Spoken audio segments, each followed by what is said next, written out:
monde à ce nouveau numéro de Club Littérature Chrétienne. Je viens aujourd'hui te parler de ce magnifique recueil de poèmes de Paul-Marcel Guézet. C'est le tome 3 qui s'intitule Fleurs de printemps. Et auparavant ont paru ces deux autres tomes que je te présente ici. Donc le premier, 52 semaines en poème avec Jésus.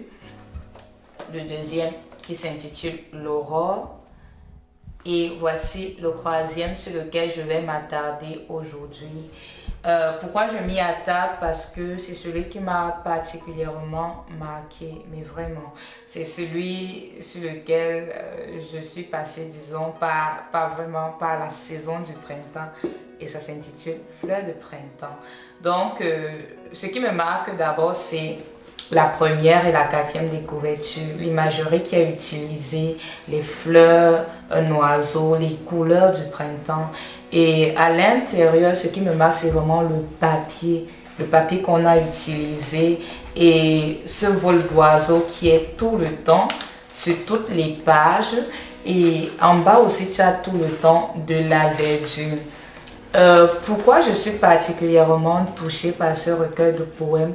Parce que pour moi, tout d'abord, le printemps, c'est le temps de la renaissance. C'est le moment où les arbres bourgeonnent, où les fleurs fleurissent, où les oiseaux sortent à nouveau de leur cachette et viennent rechanter le matin. C'est vraiment le moment où la vie reprend son cours après une longue période hivernale. Et si tu regardes bien dans la Bible, il y a eu plusieurs personnages comme ça qui sont passés par plein de choses, par plein de difficultés et qui avaient toujours le moment de printemps. Et quand j'ai commencé à lire ce livre, je passais vraiment par un temps difficile. Je passais par la dépression, mais vraiment la dépression estudiantine. Du genre, je n'arrivais pas vraiment à terminer totalement mes études et j'étais beaucoup frustrée en ce temps-là par mes études, comme je disais.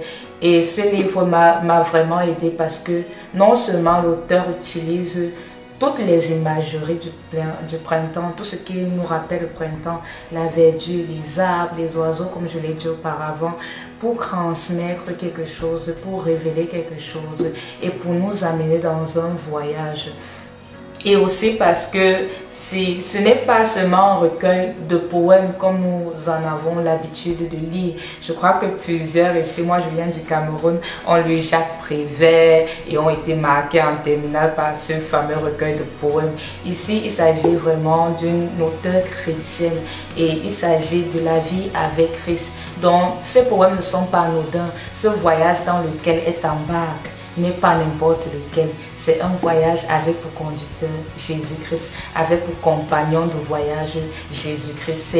C'est vraiment marquant et c'est touchant et j'aimerais te le recommander parce que peu importe la période hivernale par laquelle tu passes, peu importe le désert par lequel tu passes, il y a toujours un printemps. Dieu a fait le printemps, ce n'était pas pour rien, c'était pas anodin. En fait, il n'y a pas de hasard avec Dieu.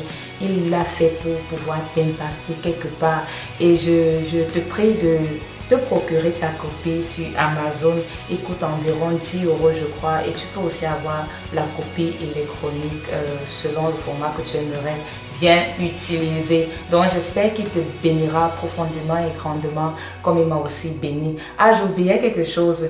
C'est 52 semaines en poème avec Jésus. Tu peux soit le lire un poème par semaine tout au long de l'année, te laisser transporter comme ça tout au long de l'année dans ce moment de méditation poétique. Ou bien tu peux le lire un poème par jour. C'est ce que moi j'ai fait parce que j'étais vraiment dans la période où j'en avais le plus besoin.